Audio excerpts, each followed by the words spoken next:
Hello students, welcome to channel ICSC CBSE study STM65। हम discuss करेंगे ICSC history class 9th का जब चला है बुद्धिज्म, उसका डिस्कस करेंगे लोग पार्ट 6। ठीक है, इससे पहले लोगों ने ऑलरेडी 5 पार्ट अपलोड कर दिए हैं, राइट। हाँ, और पूरा हमारा जैनिज्म तक कंप्लीट हो गया अच्छे से। तो डिस्कस करेंगे डिटेल में बुद्धिज्म के बारे में, है ना। मतलब आपका एक पोर्शन कंप्लीट हो गया इस चैप्टर का, ठीक है ना। और उससे पहले देखे थे सोर्सेस जो बहुत इंपॉर्टेंट थे, उसके लिए चैप्टर की बेसिक्स अंडरस्टैंडिंग नहीं आ पाएंगी, राइट। अब देखेंगे इस वाले टॉपिक में हम लोग इस वाले पार्ट में बुद्धिज्म के बारे में, बुद्धिज्म क्या होता है, कैसे ओरिजिनेट हुआ, कहाँ से आया, इन सब का डिस्कस करेंगे। चलिए स्टार्ट करते हैं इस लेक्चर को, शुरुआत करते हैं बुद्धिज्म टॉपिक से, राइट। देखो 6th सेंचुरी BC का टाइम था। उस टाइम पे क्या है, रिलीजियस मूवमेंट स्टार्ट हुए, और वो स्टार्ट हुए 2 रीजन के फॉर्म में, एक था जैनिज्म और एक था बुद्धिज्म, राइट। जैनिज्म हमने ऑलरेडी कंप्लीट कर लिया है, अब बात करेंगे हम लोग इसकी बुद्धिज्म की। ये क्यों स्टार्ट हुए, क्योंकि ये क्या थे, रिलीजियस मूवमेंट थे। क्यों स्टार्ट हुए, क्योंकि ब्राह्मण जो रिलीजन था उसमें बहुत सारी क्या है प्रॉब्लम्स आने लगी थी, बहुत सारी क्या है मतलब अलग टाइप की रिचुअल्स स्टार्ट हो गई जो कि बहुत दिक्कत वाली थी। तो इनको कॉन्ट्रैक्ट करने के लिए, इनको सॉल्व करने के लिए 2 मूवमेंट स्टार्ट हुए थे, एक था जैनिज्म और एक था बुद्धिज्म, राइट। जैनिज्म ऑलरेडी हम लोग कंप्लीट कर चुके हैं, अब बात करेंगे किसकी, बुद्धिज्म की। तो आपसे पूछ सकता है कि बुद्धिज्म किसने स्टार्ट किया था, कौन जिसका फाउंडर था। तो आप याद रखेंगे क्षत्रिय प्रिंस थे, गौतम, ठीक है ना। इन्होंने स्टार्ट किया था किसको, बुद्धिज्म, ठीक है। इनके फादर कौन थे, इनके फादर थे शुद्धोधना। कौन थे, शुद्धोधना, राइट। तो इनके फादर कौन थे, शुद्धोधना। जो कौन थे, ये भी थे क्षत्रिय, और ऑब्वियसली क्षत्रिय भी क्षत्रिय होंगे, ठीक है। ये चीफ थे, एक शाख क्लान था, उसके चीफ थे। कौन, इसके फादर, इनके फादर शुद्धोधना, किसके, गौतम बुद्धा के, राइट, या फिर बुद्धिज्म, राइट। तो उसके बाद क्या हुआ तो ऐसी कहानी प्रचलित है कि जब इनका जन्म हुआ था, किसका, बुद्धा जी का या फिर गौतम का, तो उन्होंने जो प्रीस्ट थे उन्होंने बोला था कि या तो ये लड़का है या तो बनेगा चक्रवर्ती राजा या बनेगा बहुत बड़ा सन्यासी। 2 इसके लिए क्या है भविष्यवाणी की गई थी, ठीक है। तो उन्होंने कहा कि या तो ये बहुत बड़ा राजा बनेगा या बनेगा बहुत बड़ा सन्यासी, राइट। तो फिर क्या है, इनको मतलब जो समस्याएं होती हैं नॉर्मल लाइफ की, उससे दूर रखा गया। ये बहुत ही ऐशो आराम वाली लाइफ में जिए, ठीक है ना। तो आपको ध्यान रखना है, ये कभी भी अपने महल से बाहर भी नहीं गए मोस्टली। तो इनको बाहर की जो प्रॉब्लम्स होती हैं जो नॉर्मल पीपल की, उससे ये कभी भी मुलाकात नहीं हुई इनकी, इस तरीके से आप समझ सकते हैं, ठीक। उसके बाद इनकी शादी हो गई थी यशोधरा से, बहुत ही सुंदर प्रिंसेस थी, और उनका एक बेटा हुआ राहुल, ठीक है। तो ये कुछ बेसिक इंफॉर्मेशन थी, यशोधरा, राहुल, शुद्धोधना, और इनका नाम क्या था, गौतम।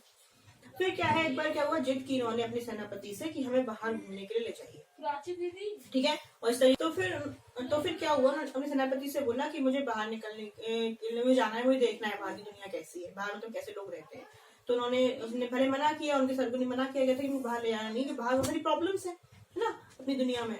तो फिर लेकिन वो बहुत जिद करने लगे, तो मान गए अल्टीमेटली। तो उनको क्या है, बाहर घुमाने के लिए ले गए, ठीक है। यहीं से स्टार्ट होती है इनकी कहानी, है ना। यहीं से इनका शुरुआत होती है, इनकी नॉर्मल लाइफ थी, उससे इनकी स्पिरिचुअल लाइफ पर आने पर, क्योंकि इनका दिमाग मतलब माइंड इनका बचपन से ही स्पिरिचुअल लाइफ में लगता था। इनका मन मतलब लग्जरियस लाइफ में लगता था। मतलब ये इनको बहुत बड़े महल नहीं चाहिए, इनको बहुत सारा मतलब लग्जरियस ज्वेलरीज ऑर्नामेंट्स नहीं चाहिए। इनको क्या आध्यात्मिक, इनको शांति, ये सब इनका बचपन से ही इस तरफ झुकाव था, राइट। तो ये सारी क्या है, शुरुआत से इनकी क्वालिटी थी। फिर क्या है, ये जाते हैं घूमने के लिए अपने उनके साथ, किसके साथ, अपने सेनापति के साथ बढ़िया बैठते हैं, और फिर जो देखते हैं वो, उसके बाद तो इनकी लाइफ ही चेंज हो जाती है। अब डिस्कस करेंगे हम लोग, इन्होंने ऐसा क्या देखा कि ये इतने मतलब इतनी शान शौकत से रह रहे थे, इतनी अच्छी जिंदगी जी रहे थे, और वहां से जाके इनकी फिर लाइफ चेंज हो जाती है, और कहाँ से क्या बन जाते हैं, ठीक है। अब देखना, आप ध्यान सुनना बिल्कुल, ये तो इंट्रोडक्शन था इस लेक्चर का। अब बिल्कुल एक एक बात ध्यान सुनना, बिल्कुल ध्यान सेट कर लेना, क्योंकि यहीं से अभी क्वेश्चन आने वाले हैं, राइट। चलिए स्टार्ट करते हैं इस चीज को। तो फिर ये घूमने जाते हैं, तो ये देखते हैं 4 चीजें, इनको बोला जाता है 4 great sites in the terms of Buddhism, ठीक है। क्या देखते हैं, पहले देखते हैं ये बूढ़ा आदमी, ओल्ड मैन, ठीक है ना। फिर देखते हैं बीमार आदमी, सिक मैन। फिर देखते हैं डेड बॉडी, मरा हुआ इंसान, ठीक है। और फिर देखते हैं एसेट, चार चीजें देखते हैं, बूढ़ा आदमी, बीमार आदमी, मरा हुआ व्यक्ति और एस्थेटिक। तो वो जब देखते हैं बूढ़ा आदमी, अरे यार कितना परेशान है, कितना थका हुआ है, कितना ऐसा बैठा हुआ है, देखते हैं। फिर अरे कितना बीमार है, उसको इलाज भी नहीं कर रहा है इस तरीके से, फिर अरे तो मर ही गया व्यक्ति, आगे आगे देखते हैं। फिर देखते हैं आगे जाके देखेंगे, फिर देखेंगे सन्यासी, अरे कितना शांत बैठा हुआ, कितना काम है, कोई समस्या ही नहीं है, कोई कितना प्रॉब्लम ही नहीं है, एकदम सुकून से बैठा हुआ है अपनी लाइफ में। ठीक, तो उनको ये वाला पसंद आ जाता है चीज। ठीक, और यहीं से इनकी क्या है, हृदय परिवर्तन हो जाता है। और हृदय परिवर्तन ऐसा होता है कि ये फिर आ जाते हैं कहाँ पर, ये आ जाते हैं महापरित्याग की ओर, है ना, ग्रेट इनिशिएशन की ओर। और डिस्कस करते हैं क्या होता है ग्रेट इनिशिएशन। ठीक है, अब देखो, तो चार साइड जब विजिट करते हैं ये लोग, है ना, सिक मैन, ओल्ड मैन एंड क्या है, डेड बॉडी एंड एस्थेटिक। उसके बाद क्या है, ये बहुत रेस्टलेस रहने लगते हैं, वापिस तो आ जाते हैं अपने महल, लेकिन बहुत रेस्टलेस रहने लगते हैं। वो कहते हैं नहीं यार, हमको इंसानों की सफरिंग्स, उनकी प्रॉब्लम्स को सॉल्यूशन देना है, हमें इन सबको दूर करना है, इन सारी समस्याओं को। राइट, उनके दिमाग में यही बात चलती रहती है। राइट, ऐसा कुछ टाइम बीतता है, फिर आता है वो दिन और वो ईयर जब ये क्या है, ये लेते हैं बहुत इंपॉर्टेंट डिसीजन, जिसको हम लोग जाता है ग्रेट रेन्यूंसिएशन, है महापरित्याग। राइट, उस समय इनकी एज थी 29।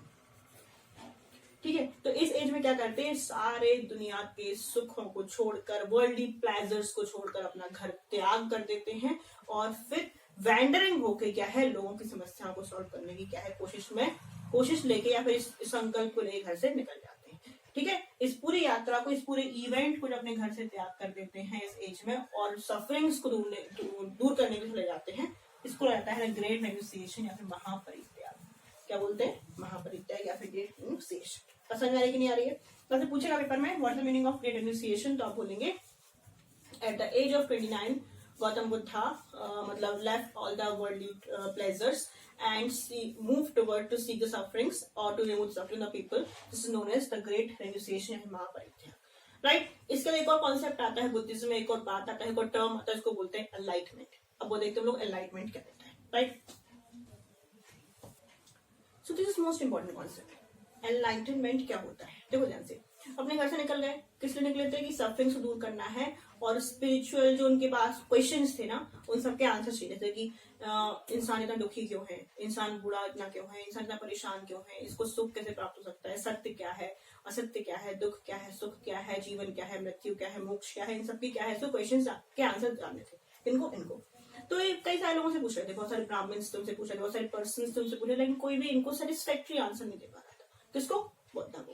राइट, एक बार क्या हुआ, ये 5 ब्राह्मण्स थे, उनके साथ बैठते हैं और तपस्या कर रहे होते हैं, पेनांस कर रहे होते हैं। ठीक, तो उस समय क्या है, वो तभी मतलब ऐसे टाइम करते रहे लोग, और जब पेनांस करते रहे और मतलब भगवान को याद करते रहे और मेडिटेशन करते रहे, लेकिन उनको क्या है, जिनके जो क्वेस्ट थे, जो क्वेश्चंस के आंसर्स थे, वो अभी तक नहीं मिल पा रहे थे। राइट, तो उन्होंने सोचा कि ऐसे तो काम नहीं चलने वाला।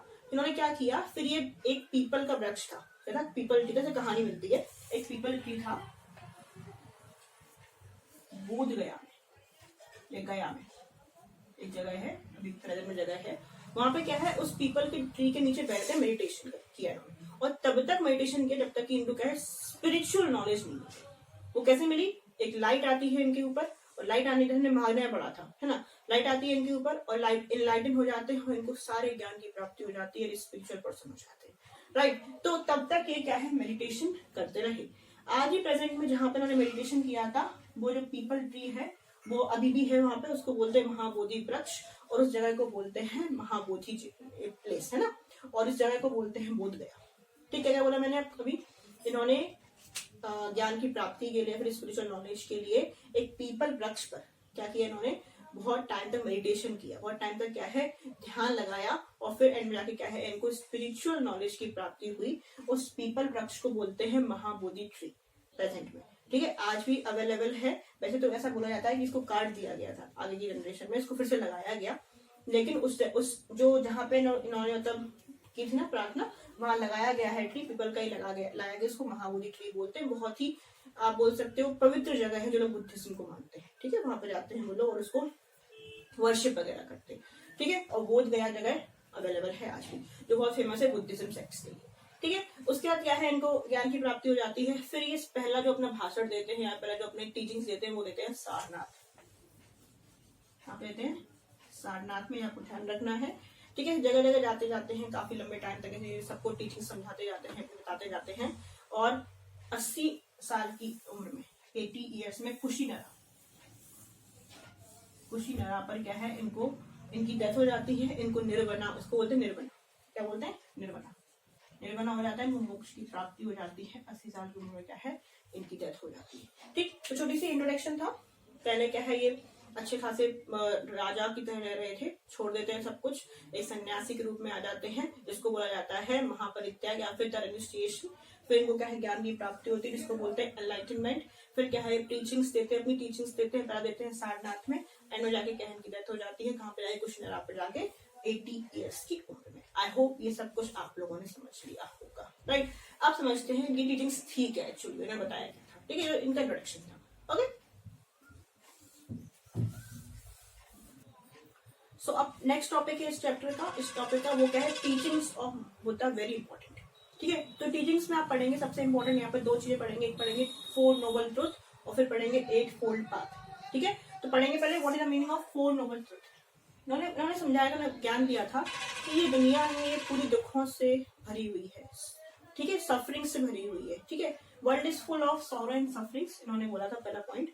ठीक है, ये बिल्कुल सत्य है कि दुख है और बिल्कुल बहुत ही परेशानी है, कष्ट है, ये दुनिया इसी से भरी हुई है, राइट। ये कष्ट परेशानी क्यों है, क्योंकि इंसान के पास है तृष्णा। इंसान के अंदर क्या है, तृष्णा। इंसान के अंदर है डिजायर्स, क्या है, डिजायर्स। ठीक है, अगर डिजायर नहीं होगी तो ये सफरिंग, दुख आएगा। जैसे कि डिजायर क्या है, जैसे कि मान लो कोई है, हमको मान लो घूमने जाना है कहीं पर सिंगापुर, ये डिजायर है हमारे अंदर, ठीक है, हमारे अंदर इच्छा है। अब आप मान लो नहीं जा पा रहे, ठीक, किसी तरीके से नहीं जा पा रहे, तो फिर क्या आएंगे, दुखी होंगे ना। तो इसीलिए क्या दुनिया दुखी या कष्ट इसीलिए है क्योंकि इंसान के पास क्या है, तृष्णा है, इंसान के पास डिजायर है। इस तृष्णा से कैसे दूर किया जा सकता है, दुखों से कैसे दूर किया जाता है, अगर अपनी हम तृष्णाओं से मुक्ति पाले, अगर अपनी तृष्णा या डिजायर से मुक्ति पाले, तो हम क्या है, दुखों या सफरिंग से क्या है, खुद को मुक्त कर सकते हैं। अभी तृष्णा और डिजायर से, इनसे मुक्ति कैसे पा सकते हैं, इनसे मुक्ति पा सकते हैं जब हम फॉलो करेंगे 8 फोल्ड पाथ। ठीक है, तो क्या बोला, world is full of sorrow and sufferings. ठीक है, और ये सॉरो सफरिंग्स क्यों है, क्योंकि इंसान के पास क्या है, तृष्णा डिजायर्स है। इन डिजायर्स को क्या है, हमको दूर करना पड़ेगा, खुश रहना है। और डिजायर को कैसे दूर कर पाएंगे, हम फॉलो करेंगे 8 फोल्ड पाथ। अब डिस्कस करेंगे वो 8 फोल्ड पाथ ऐसे कौन से हैं जिसको फॉलो करने पर हमें दुख या फिर तकलीफ या फिर दर्द से क्या है, मुक्ति मिल जाएगी। तो अब डिस्कस करेंगे हम लोग 8 फोल्ड पाथ के बारे में। ओके,